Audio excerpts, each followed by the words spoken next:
Baik, Pak. Terima kasih, Pak. Kalau melihat penjelasan tadi, berarti sepertinya tidak akan terjadi lagi salah sasaran seperti yang kemarin terjadi, ya, Pak. Insya Allah. Kita lanjutkan, ya, Pak.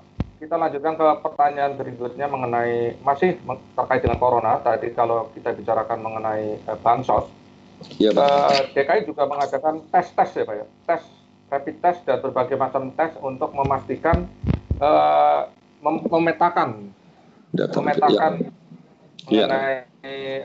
corona ini.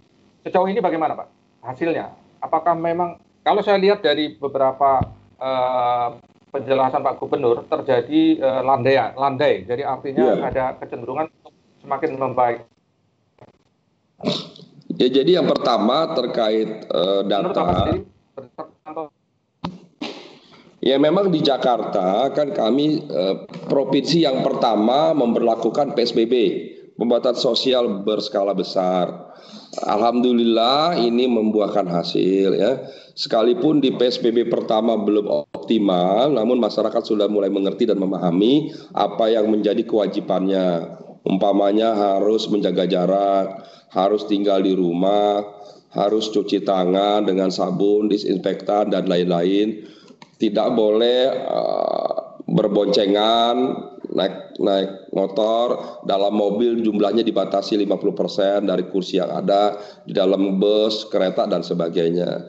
Kantor-kantor juga harus tutup, ya, diatur kecuali 11 sektor yang diperbolehkan. Itu sudah berlaku, ada hasil. Tapi tentu hasilnya belum optimal. Untuk itu Pak Gubernur memutuskan, kami rapat seluruh gugus tugas, memperpanjang PSBB tahap kedua yang tadinya 14 hari kami langsung 28 hari gitu ya, dari tanggal 22 sampai 23. Nah, Mei ini dari 22 April sampai 23 Mei. Dan ini selain terus melanjutkan di fase kedua masa inkubasi ini, alhamdulillah ada penurunan angkanya. Dari yang ada yang melandai lah, platonya sudah mulai melandai dalam 1 minggu terakhir ini. Namun demikian, ini jangan membuat kita lengah, jangan membuat kita jadi santai, lupa, apalagi terbuai. Justru melandainya ini harus kita ikuti dengan sikap yang lebih baik. Apa? Sikap disiplinnya, patuhnya, ketaatannya, justru harus lebih ketat gitu, supaya melandainya akan terus melandai ke bawah dan berujung pada berakhirnya penyebaran atau putusnya corona di Jakarta dan di seluruh daerah lainnya. Itu yang kami harapkan terkait, karena kita khawatir di banyak negara itu bisa memasuki gelombang kedua. Gitu. Bagi yang sudah melandai masuk gelombang kedua, kita tidak ingin ada gelombang kedua. Menurut para ahli, memang ini belum klimaks dia, masih terus naik di Indonesia ini, informasi naik. Menurut para ahli diperkirakan di akhir Mei atau awal Juni baru akan mulai menurun. Sekalipun di Jakarta sudah mulai. Mudah-mudahan apa yang terjadi di Jakarta bisa lebih baik lagi. Nah, untuk itulah PSBB diberlakukan.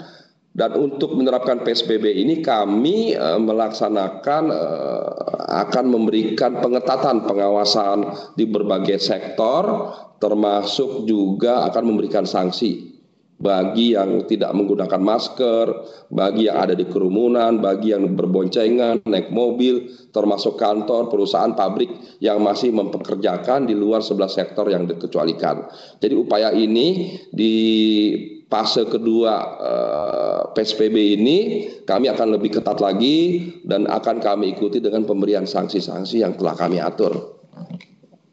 Kemudian terkait rapid test ini terus kami lakukan. Rapid test sudah lebih dari 80.192 orang yang telah melaksanakan rapid test ya.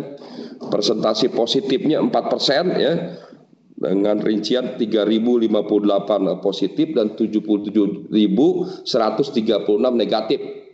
Jadi terus rumah sakit juga lebih dari 190 yang kita siapkan, dokter, perawat, tenaga medis, masker, APD, berbagai obat yang dibutuhkan. Alhamdulillah di Jakarta stoknya cukup aman dan cukup baik, dan kita menyiapkan semua fasilitas prasarana dan sarana yang dibutuhkan. Namun yang paling penting bukan sarana prasarana yang siap, tapi kesiapan warga untuk patuh pada PSBB itu sendiri. Tidak ada artinya semua sarana prasarana kita siapkan, tapi kalau warganya tidak patuh. Gitu. Jadi kesiapan ini harus didukung dengan kepatuhan seluruh warga Jakarta khususnya. Baik Pak, terkait dengan sanksi kepada masyarakat yang melanggar PSBB, ini kan juga ada dilemanya Pak. Pertama karena salah satu sisi adalah harus tegas, tapi di sisi lain jangan sampai katakanlah merusak roda ekonomi gitu kan Pak. Bagaimana Pemprov DKI ini mengatur supaya roda ekonomi tetap berjalan dalam pengertian masyarakat tetap bisa hidup gitu ya Pak. Tetapi di satu sisi juga program PSBB ini berhasil. Ya, jadi memang ini pilihan yang tidak mudah ya. Kita harus melakukan satu sisi, kita harus mengambil pilihan-pilihan apakah mendahulukan kepentingan kesehatan agar tidak ada yang meninggal begitu, berakhir pada meninggal, atau kita ingin mempertahankan atau meningkatkan sektor ekonomi. Ini pilihan yang tidak mudah. Kita harus membuat pilihan-pilihan. Jadi kalau ekonomi ingin maju, berkembang, ya nanti kesehatannya bermasalah. Gitu. Kalau kita ingin sehat semua, aman, memang dampak ekonominya akan menurun. Jadi kami tidak ada pilihan, kami harus mendahulukan kepentingan jiwa, kesehatan seluruh warga. Itu yang kami utamakan, apapun itu kami lakukan. Maka sanksi akan kami berikan, termasuk pada perusahaan-perusahaan yang harusnya tutup, ya tutup, tidak boleh ditoleransi. Nah, untuk mendukung sektor ekonomi ada 11 yang dikecualikan. Mudah-mudahan dari 11 yang dikecualikan bisa membantu sektor-sektor ekonomi. Jadi kehidupan kita terus berjalan. Kemudian kami, Pak Gubernur perintahkan ada 20 juta masker yang kami buat. Itu seluruhnya kami beri kesempatan kepada home industry atau kepada rumahan atau pada UMKM. Jadi untuk penjahit yang ada di pasar-pasar selama ini mungkin menjahit batik tadinya, baju, mengkuna, baju muslim dan lain-lain, kehilangan pasar, maka sekarang beralih profesi bisa menjahit masker. Dan kami serap semua berapapun jumlah yang bisa dihasilkan oleh tenaga kita di pasar, di rumah-rumah, di UMKM itu kami serap. Maka jumlah 20 juta itu selain memenuhi kebutuhan masyarakat agar seluruh warga Jakarta menggunakan masker, kami siapkan 20 juta masker yang secara bertahap sudah kami sampaikan ke warga melalui paket sembako dan melalui RT RW juga disalurkan. Kami juga memberi kesempatan pada UKM agar bangkit. Nah, kemudian yang berikutnya tentu kami minta warga juga tetap menggunakan fasilitas delivery melalui ojek online, melalui belanja online dan sebagainya. Jadi memang sekarang yang biasanya belanja secara konvensional sekarang berubah melalui cara-cara online. Ini juga diharapkan sektor ekonomi bisa terus berjalan, tidak semuanya berhenti atau mati, tapi bisa berjalan.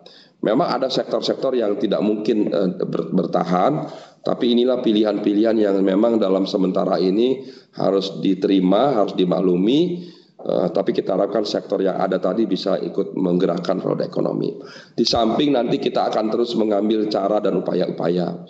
Umpamanya kalau memang terpaksa harus berjalan, itu tetap harus menjaga jarak, kerumunan, cuci tangan, disinfektan dan sebagainya. Ini juga memang ada keluhan yang datang ke sini, masyarakat bidang usaha yang meminta ada kelonggaran ya.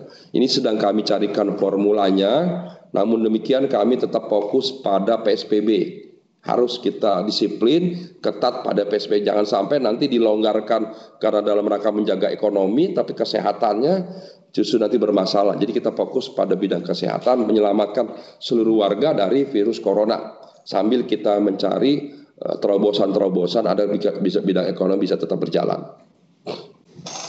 Begitu, kalau Mas. boleh tanya, ya baik Pak.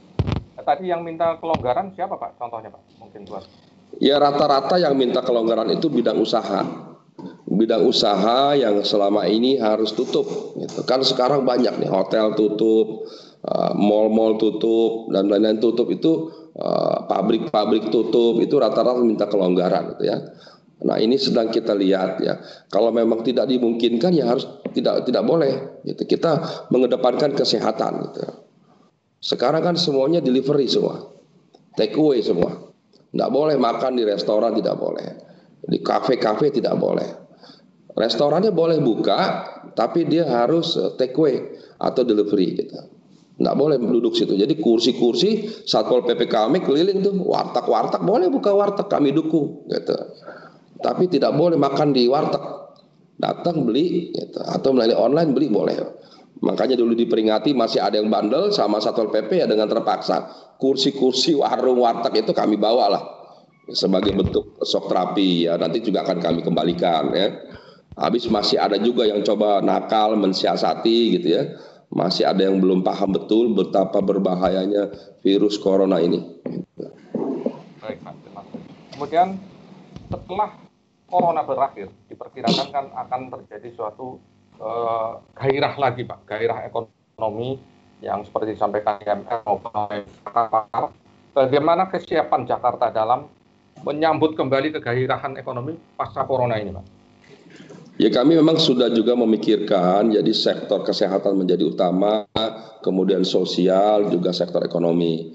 Kami juga sedang menyiapkan stimulus dan lain-lain, termasuk membantu para penggiat ekonomi, para penggerak ekonomi, para usaha, koperasi, UMKM. Itu yang menjadi prioritas tentu kami dari level bawah ya, dari bottom up kami, itu yang menjadi perhatian. Yang memang selama ini menjadi tumpuan kita semua, yang memang orang-orang bekerja yang memang hidupnya sangat bergantung pada income hari itu. Jadi sektor informal yang bekerja harian itu tentu yang kami akan dahulukan ya, supaya bisa kembali bekerja, kembali mendapat income harian dan bisa menghidupi dirinya dan keluarganya. Itu tentu yang kami dahulukan. Tentu kelompok masyarakat menengah dan atas tentu itu secara bertahap lah. Mereka tentu lebih juga pintar, lebih cerdas, bisa mencari solusi atas masalah ini. Jadi kami pemerintah tentu harus berpihak. Keberpihakan kami lebih pada masyarakat bawah, pada UKM, koperasi, itu pedagang kaki lima dan lain sebagainya. Itu yang kami dahulukan. Bagaimana pekerja-pekerja informal itu kami carikan solusinya, kami bantu agar bisa bergairah kembali.